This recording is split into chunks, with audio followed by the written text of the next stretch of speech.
बोले गणेश जी महाराज की जय, कार्तिकेय भगवान की जय, कार्तिक महात्यम की जय, तुलसी महारानी की जय, यमुना मैया की जय, गंगा मैया की जय। श्री गणेशाभ्यो नमः। श्री युगल चरण कमलभ्यो नमः। श्री गुरु चरण कमलभ्यो नमः। नारायणायभ्यो नमः। श्री पितृदेवताभ्यो नमः। गुरुर्ब्रह्मा गुरुर्विष्णुः गुरुर्देवो महेश्वरा, गुरुर्साक्षात् परब्रह्म तस्मै श्री गुरुवे नमः।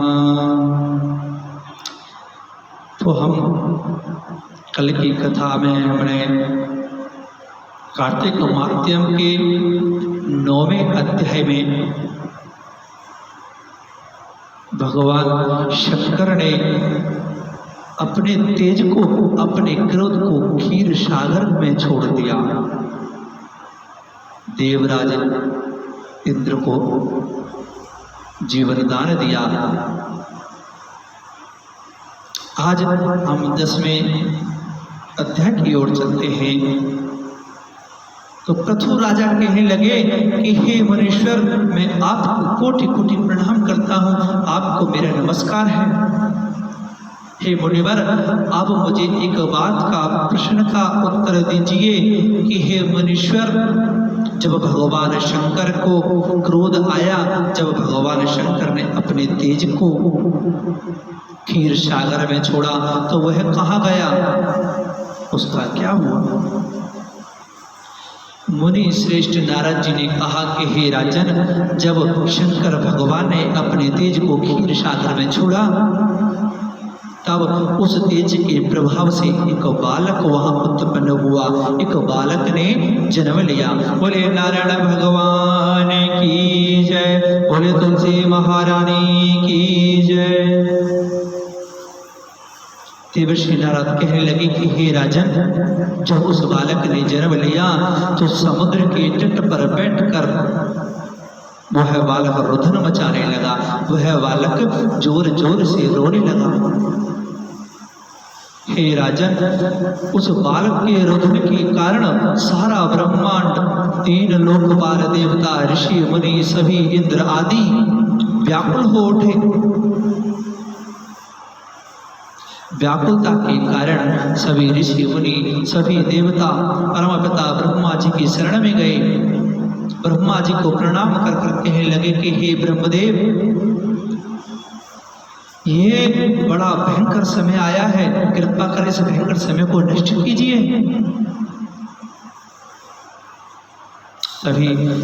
सभी देवताओं की स्तुति सुनकर परमपिता ब्रह्मा जी सत्यलोक में समुद्र के तट पर उस बालक को देखने के लिए चल दिए। जब समुद्र के नजदीक पहुंचे तो समुद्र ने परमपिता ब्रह्मा को देखकर प्रणाम किया, स्तुति की और उस बालक को ब्रह्मपिता ब्रह्मा की गोद में दे दिया। तभी ब्रह्मा जी कहने लगे कि हे समुद्र, यह बालक कौन है और यह बालक कहां से आया है?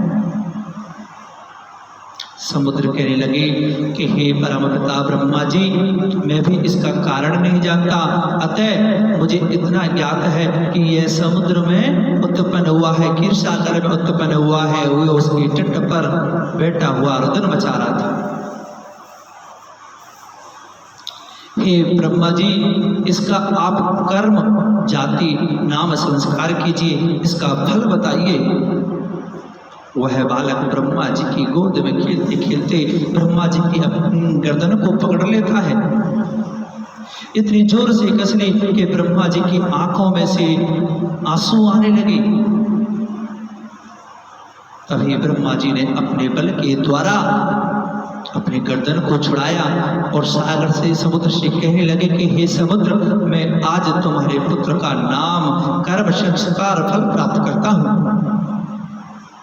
इस बालक का नाम, क्योंकि इस बालक की वजह से मेरी आंखों से जल बहा है, इसका नाम इसलिए जलंधर होगा। बोलिए श्री ब्रह्मदेव महाराज की जय। बोले ब्रह्मा जी भगवान की जय। कार्तिकेय महात्म्यम की जय। ब्रह्मा जी ने कहा कि हे समुद्र, इस बालक का नाम, तुम्हारे पुत्र का नाम जलंधर होगा और यह बड़ा महापराक्रमी, महाबलवान, तेजस्वी व सभी दैत्यों पर राज करने वाला तथा विष्णु भगवान को जीतने वाला होगा। इसकी पत्नी पतिव्रता नारी होगी। जब इसकी शादी होगी उस स्त्री से तो इसमें अतीत अधिक शक्तिशाली अपने आप शक्ति बढ़ जाएंगी, अपने आप शक्ति उत्पन्न हो जाएंगी, महाबलशाली हो जाएगा। ऐसा कहकर ब्रह्मदेव भगवान अंतर ध्यान हो गए। समुद्र अपने पुत्र को पाकर बड़ा अति प्रसन्न हुआ, बड़ा खुश हुआ। अपने पुत्र को बड़े प्यार से लाड़ पाड़ से करके बड़ा किया, लालन पालन किया। जब जलंधर बड़ा हो गया, हे राजन, समय बीतने पर जलंधर बड़ा हुआ। समुद्र ने अपने पुत्र का विवाह किया। अपने पुत्र का विवाह कालनेम राक्षस की पुत्री बिंद्रा से कराया है। जालंधर का विवाह होने के बाद जलंधर की ही शक्तियां बहुत ज्यादा बढ़ गई और शुक्राचार्य की आज्ञा से जलंधर सभी दैत्यों पर राज करने लगा। बोलिए नारायण भगवान की जय। एक सुंदर सा काव्य है। भगवान को याद करने का सरल तरीका। भगवान को कैसे याद किया जाता है? बहुत बढ़िया सरल तरीका है भगवान को याद करने का।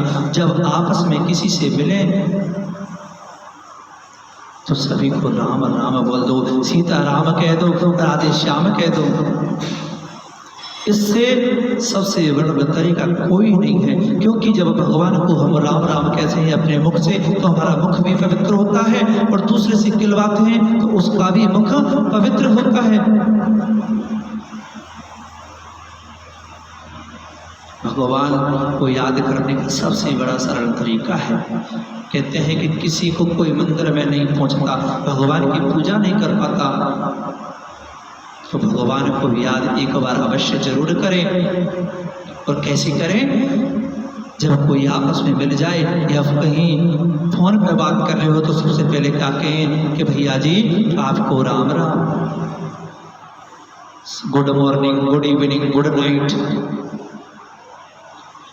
ये सब समय पे चलता है, पर लेकिन भगवान को मत बोलो। भगवान को याद करना है तो भगवान को ध्यान करना है, अपने हृदय को पवित्र करना है, अपने मुख को शुद्ध करना है तो भगवान का नाम लो, भगवान का नाम लो। सभी को राम राम कहते जाओ, भगवान को याद करते जाओ। सभी अपने इस सुंदर से चेहरे को बनाने के लिए लोग क्या क्या करते हैं?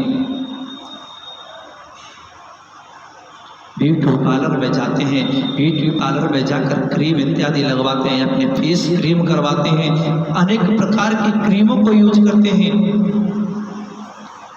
सुंदरता उससे नहीं कहलाती। अपने मस्तक पर एक बार सुंदर सा टीका लगाए, चंदन टीका करें भगवान का नाम लेकर, तो देखो उस चेहरे की सुंदरता अपने आप बढ़ जाती है। चंदन लगाने से हमें कई फायदे होते हैं। हमारा मन शांत रहता है, हमारा केंद्र बहुत शांत रहता है, हमारे मस्तक में शीतलता रहती है, हमारा स्वरूप भगवान की तरह लगता है। आप ये मत कहना कि पंडित जी आपकी क्रीम या फेस वॉश को छुड़वा रहे हैं, नहीं। वो भी जरूरी है, पर लेकिन उसके बाद एक छोटा सा टीका लगाया जाए, भगवान के नाम का टीका लगाया जाए। चंदन टीका करने से मस्तक में ललाट आ जाता है, भगवान का स्वरूप दिखता है। तो हम कहा थे कि राम राम कहना जरूरी है।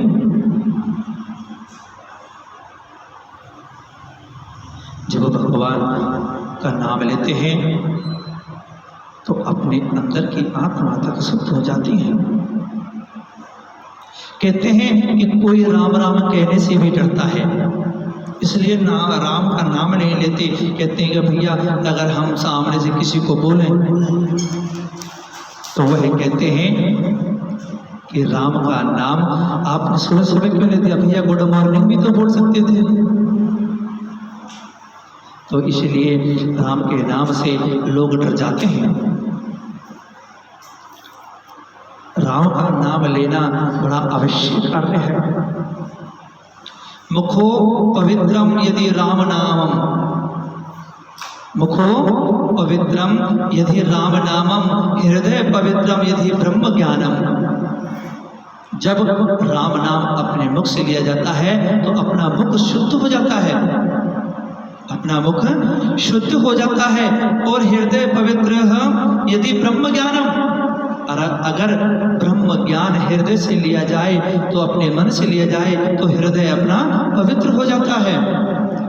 चरणी पवित्रम यदि तीर्थ गमनम, अपने जहाँ तीर्थ करते हैं, तीर्थ यात्रा को जाते हैं, तो तीर्थ से क्या होता है, अपने चरण पवित्र हो जाते हैं, अपने पैर पवित्र हो जाते हैं। हस्ती पवित्रम यदि पुण्य दानम, जो दान पर पुण्य करते हैं उनके हाथ पवित्र हो जाते हैं। हस्ती पवित्रम यदि पुण्य दानम, दान पुण्य करने से मनुष्य के हाथ पवित्र हो जाते हैं। बोली नारायण भगवान की जय। क्रोध, क्रोध का भी समय है, क्रोध का भी समय आता है। क्रोध हमें पाप भी करा देता है और क्रोध पुण्य के लिए भी किया जाता है।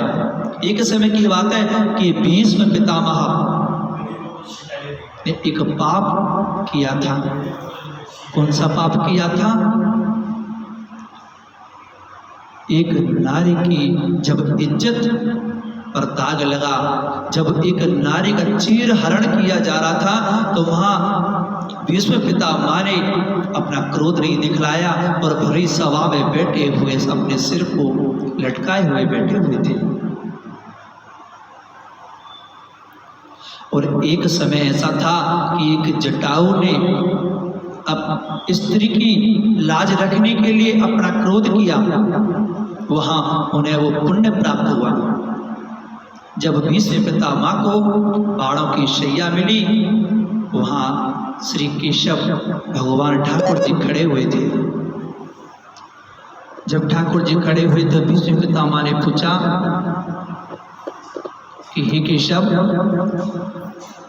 मुझे आपके समक्ष होते हुए भी बाणों की शैया क्यों मिली? भगवान कृष्ण ने कहा कि हे भीष्म पितामह, आपने एक बड़ा पाप किया। जब एक नारी का चीर हरण हो रहा था तो आपको वहां क्रोध दिखाना चाहिए था।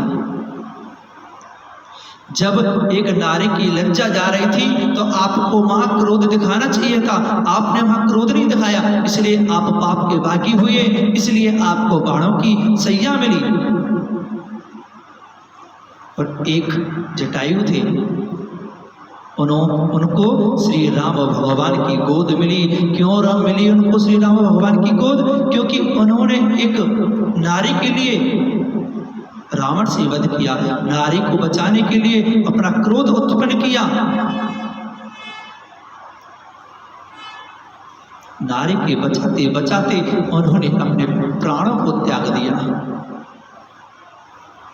धर्म और मर्यादा के लिए जो क्रोध करते हैं वो पाप का भागी नहीं होता, वो पुण्य का भागी होता है, उन्हें पुण्य मिलता है। और जो अपने धर्म और मर्यादा के लिए क्रोध नहीं करते, रक्षा नहीं करते अपने धर्म की, तो वो पाप के भागी होते हैं, उन्हें पाप प्राप्त होता है। अपने धर्म की रक्षा, अपनी मर्यादा की रक्षा करनी चाहिए, क्योंकि जब अपने धर्म की रक्षा करते हैं क्रोध में आकर, तो क्रोध पाप में नहीं पुण्य में बदल जाता है। बोलिए गणेश जी महाराज की जय, बोलिए नारायण भगवान की जय, बोलिए तुलसा महारानी की जय, बोलिए कार्तिकेय भगवान की जय, बोलिए शंकर भगवान की जय। जय जय श्री राधे, जय जय श्री राधे, जय जय श्री राधे श्याम। आज की कथा को यही विश्राम करते हैं। बोलिए कार्तिकेय महात्म की जय। श्री कृष्ण गोविंद हरे मुरारी, हे नाथ नारायण वासुदेवा। श्री कृष्ण गोविंद हरे मुरारी, हे नाथ नारायण वासुदेवा, हे नाथ नारायण वासुदेवा, हे नाथ नारायण वासुदेवा। श्री कृष्ण गोविंद हरे मुरारी, हे नाथ नारायण वासुदेवा, हे नाथ नारायण वासुदेवा, हे नाथ नारायण वासुदेवा। श्री कृष्ण गोविंद हरे मुरारी, हे नाथ नारायण वासुदेवा। बोलिए नारायण भगवान